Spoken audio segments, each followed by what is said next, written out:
give us an insight into how you sort of filled the time between the two games? The players had a break after the League game, had some time off, and then we were back in last Wednesday, got a good session in, and also on Friday, and then a little bit of time off over the weekend.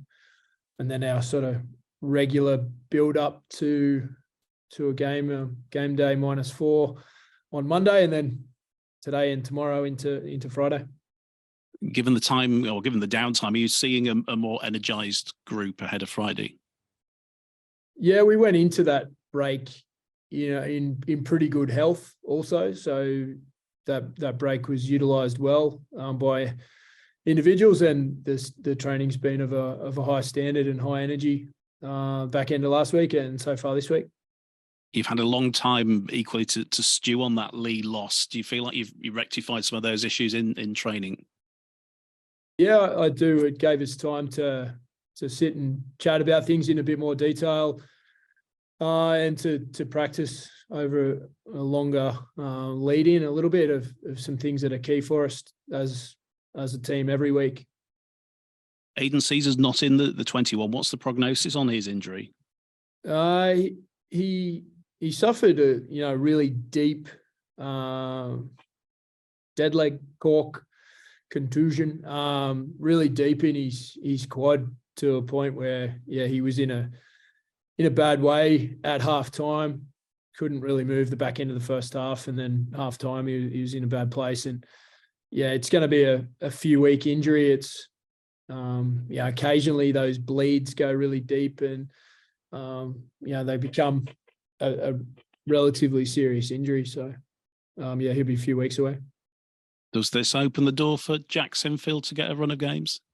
We've been practicing differently there with Sinny, doing some practice there, but also with Richie Myler in the halves and Ash at fullback, which is what we did a lot through the preseason games. So we feel like we have some options there to cover as needed. But you would be fully prepared to put Jack in if the situation necessitates. Yeah, when the time's right. Jack's performed well through the preseason. He's really grown. He's still a young lad, but he's been playing really well in academy and reserves fixtures and training well. So I look forward to the opportunity when that's right. Morgan Gannon's back in the 21. Given how meticulous you've been with his sort of behind the scenes preparation, how encouraged are you that he's back in contention now? Yeah, very encouraged. He's a great young bloke, and he's attacked this block of training really, really professionally, as he does with everything that he does, that kid. So he's a key part of our club, short term and long term. So it's great to have him back in there, and he knows he's competing for his spot. He knows, James McDonald's jumped in and done really well. So he knows it's competition across the board, which is a good place for us to sort of try and reignite this middle part of the season. Is it a straight choice between those two, or can they both play in the same 13? Yeah, they could do. James Bentley will be part of that conversation as well. And the three of those guys I see as edge back row is probably their primary position at this point. How have Ash and Tom returned from international duty? Yeah, well, they got moving a little bit on Monday, but didn't really train with the team, and then today they've trained fully. Moving well, and obviously in good spirits. I think what Ash managed to do, the execution of opportunities, doesn't matter who the opposition was or what the score was. Some of the things he did there were top end execution for his own tries and for other people. So that particularly was pleasing, and Tom did what he needed to do and had another really solid game like he has done throughout the bulk of this season.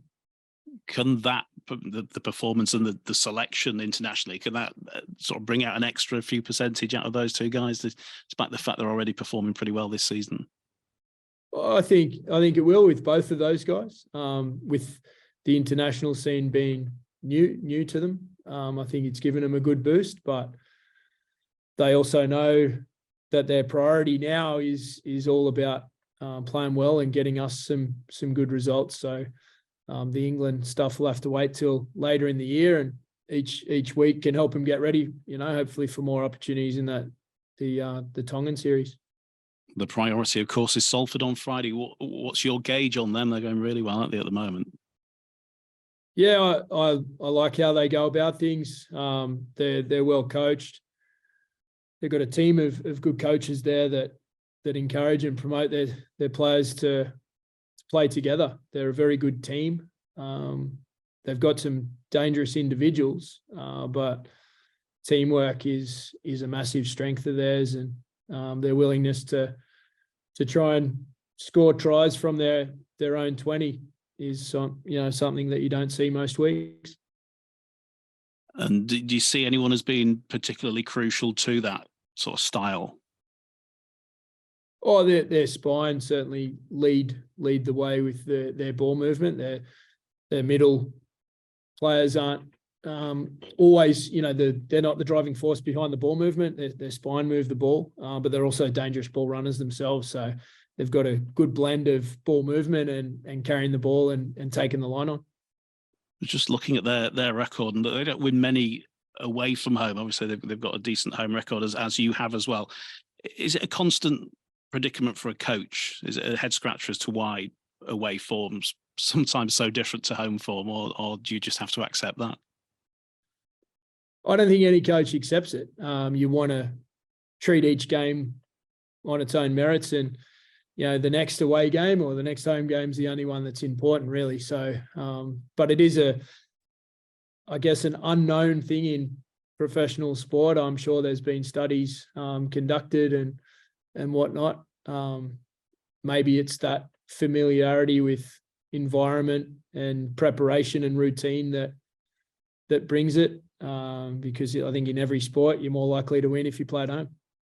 And talking of unknowns, I think you mentioned after the league game that you're going to try and get a better gauge on what's happening with your first halves and the slow starts. Are you any closer to knowing in a bit more detail as to what's not quite working for you on that front? I watched them all again. Again. They're all different in their own way as well. The Lee one was, second set of the game they scored, which has not been a frequent occurrence. I think they're all each to their own a little bit, but certainly a focus of ours is to start well, which I think every team is generally going to talk about starting well, regardless of whether they have been starting well or not. So getting started well, going with at least cut and square and going with Salford, and then we certainly trust our second half to be high energy. Is it important not to overlook into it as well? Because there are stats that you could find that show this team doesn't play well between minute 40, minute 60. Another team might not play well between 35 and 55. Is it easy to particularly look at you guys because it's at the start of a game, and therefore it's maybe not something to read into as much as some people are trying to do? I'd say most clubs would be looking at their sort of tries for and against breakdown of their own, but also of their opposition each week, and those stats are readily available to us. So you have an idea around where the opposition might be most dangerous. But personally, and certainly this week, I know our opposition are dangerous from minute one all the way through. So, we're certainly not dwelling on the first half stuff. We're trying to improve our overall standard of footy, and how long we maintain that is our priority more than just how it starts.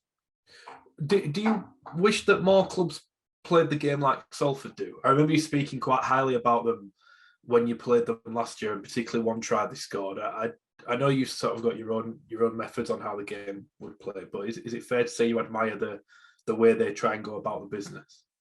Yeah, I admire, but I admire every team, and I respect every team's method of going about it, and that's what makes our competition great. That everyone has slightly different way of doing things, and I respect everyone's way of doing it. I like that Salford express themselves, and they're trying to generate opportunities. It's enjoyable to watch them play as a neutral. Sometimes watching games, but it's, I respect everyone's way of doing it. Just on the back row, how challenging is this week? I know that JD touched on this, but you've got James Bentley as well. And I know you've got utility value in Morgan Gannon, who you've tried at hard, and so on and so forth. That's not an easy decision this week, surely. No, it's not. There's a bunch of difficult decisions through our forwards where everyone's been playing at a good level, and some that haven't been playing are ready and they've done well in championship, or they're doing great in training. So there's a bunch of hard decisions to make on a weekly basis, and the players know that they've got to take their opportunity and compete with each other for minutes for the good of the team. Mm-hmm. I know JD again touched on Jack Sinfield. You mentioned he'd been training really well. How, I know that, look, he's played Super League already. He can jump in and step in. How far do you think he's off? And I'm looking long term here rather than short term, of being able to play week in, week out at this level. If you knew that answer, you'd know exactly when to plug him in. But personally, I think for most young players, an integration process where they get a taste of it, and then they play some age group footy or some reserve grade, can help that process in the long term. There's very few that come in at 18 and then never go back to a lower grade. That's a really rare occurrence. So, I think we'll manage Jack this year, and then with another preseason under his belt next year, like, who knows? It might be next year that he's ready, but it might not be until, his 19th or 20th year. He's still very young. Can I just ask you how Darrell Alforts is getting on? I think it's a month since his injury. Is he getting closer to a return? Yeah, he's back into nearly into full training this week. So if all goes to plan, he'll be back in the picture for or back available for selection, full training next week, and we'll see where things are at. Yeah. And how's Harry Newman? He obviously he went down in the last seconds of the game at Leeds, which was a bit of a scare. Is he fully okay after that? Yeah, it was one of those ones where his leg got stuck underneath the tackler, and it gave him a bit of a fright. He was a bit dusty for a couple of days, ankle, but after that it was fine. So it was just one of those sort of scary moments where someone's leg gets stuck underneath. That wasn't why he wasn't in the England squad for the France game then? Well, he wouldn't have been ready to train early in the week, so we didn't think that was a good preparation. So it was an injury call rather than anything else on him.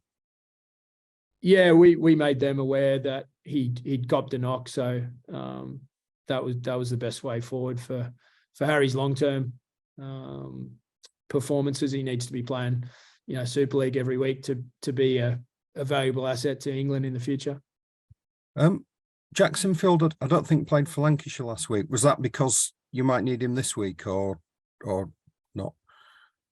Yeah, we decided to keep Jack with us based on Ash being away on representative duty and Caesar being unavailable for a few weeks. So Sydney's been in their training and I thought that was the best way forward. Yeah. And you mentioned that Holroyd and Ash came back okay from England. Was Sangare in a similar situation after he played for France? Yeah, probably a bit more disappointed, some more emotional scars or mental scars, but physically he came back well. Hi, Rowan. Rowan, you mentioned there about the absence of Aidan Seizure in terms of the scrum half position. And obviously, with the attacking for variations that you run, you mentioned there about Jack Sinfield probably stepping in. Is that sort of to run that in terms of how you want to run offensively? Is it hard challenging for a youngster maybe to step into that position? Well, Aidan Seizure is a very experienced player that's played all our games this year. So for anyone to step in there, it's not always easy. But Richie Myler's done that a good job for us in that position in the last couple of occasions where Seizure has had to be replaced. So and Richie's a very experienced halfback in his own right. So for Jack to jump in, Jack knows how we play. We practice. Jack's always in and around it at practice, so he's aware. But it's it's always a step up for a young kid when he's going to uncharted territory. And Salford, as we know, on a rich train of form, 3 wins on the bounce. But obviously the loss of Kinseo is a big blow this week. And obviously to try and tactically prepare for Salford, is Kinseo's loss, do you imagine that they might change their variations of attack given Kinseo's proficiency? Well, Ken's a terrific player and has been for a long time in NRL and Super League. But I think Salford play their way regardless of who's in the team. They trust their system and their processes, and they plug people into spots when others are missing. So they may miss Ken, but they've also got quality backup players to jump in there. And do you feel maybe as a squad you're in a healthier place with Morgan Gannon and James Donaldson obviously not available to lead back this week? Does it give you more options in terms of being able to go to the bench, in terms of looking at down the stretch, in terms of options to change games? I mean, game changers. We've got good squad health. What we're really chasing is performances now individually, and then those things collectively, getting some better team performances. Those guys have been training well that you mentioned, and they're competing for opportunities. So we'll see how it settles tomorrow. But this week's team may be different to next week's team, and we've still got a very, very long way to go this season. So getting lots of players into the mix and getting opportunities, that then it's up to them to take them and for us to perform well as a team.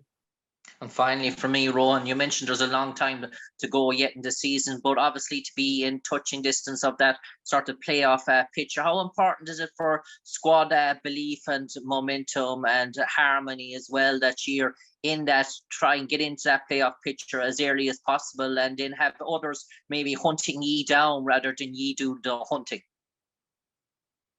Yeah, that's obviously you want to be winning more than you're losing, and that gives you a chance to be in the playoffs. We're happy with blocks of stuff that we've done this year, but not as a collective. The 10 rounds has been pretty up and down, and we're looking to take things up a notch this weekend. And we know we're facing very stiff opposition that are they're competing for the same things that we are. So we look forward to a real battle at Headingley on Friday. I thought, seeing as it's main recruitment windows open, I'd ask you my favourite question about recruitment. I'm just wondering, now that it's open, what kind of players could you be looking at? Firstly, we're working through some retention. I'm a big believer that you don't always have to be looking outside. We've got a lot of young players that are developing this year. We've got more just in behind them as well. So some of our recruitment has already been done. It'll emerge as the seasons progress. But we'll be looking for players that can add a point of difference to what we've currently got. And then, some of the players that are off contract have their own options to explore as well. So it's not all in our hands. Also, with Morgan Gannon being back in the picture, obviously played in the Arves a lot in pre-season. Is he an option you're considering this week, or is it more a case of Sinfield or Myler? Yeah, it won't be Gannon this week, no. But in the future, I think he can be a running old school, new school 6. Just going off what Cam said, just a quick one again on recruitment. You mentioned the youngsters. There are a couple of youngsters off contract. I might be wrong with the list, but looking at the likes of Sinfield, Walters, and Tyndall, they are off contract. Is there a bit of a worry that you need to give these players, or they want game time, I suppose, but they also need to be patient, because we've seen at other clubs that players want game time and then that's seen them move on. Is there a bit of a worry there that some players need more game time or want that, and it could force a moving in clubs? Oh, Jack's under contract for next year to start with, but the other guys, Sam and Liam, are players that we would like to keep, and we're working through that process to keep them, and they're players we feel can develop with our group. There's a core of English players in our club that are growing and developing, and more to come. So those guys, hopefully will be part of that process moving forward. So is it a case for them of being patient, waiting for their time, and the game time will come with experience and age, as you mentioned with Jack and Sinfield? It might not be this season or next season, but it will come. Yeah, I believe. Sam's played some games this year and done a good job for us. Tyndall's come on and had an impact and done a really good job and sort of moved his way up the pecking order a little bit in the last little while. So they've done well when called upon. They're developing, even though they're not playing every week. They're in a club that they love, and we hope that they will stay, and I'm sure they'll be doing everything they can to stay as well.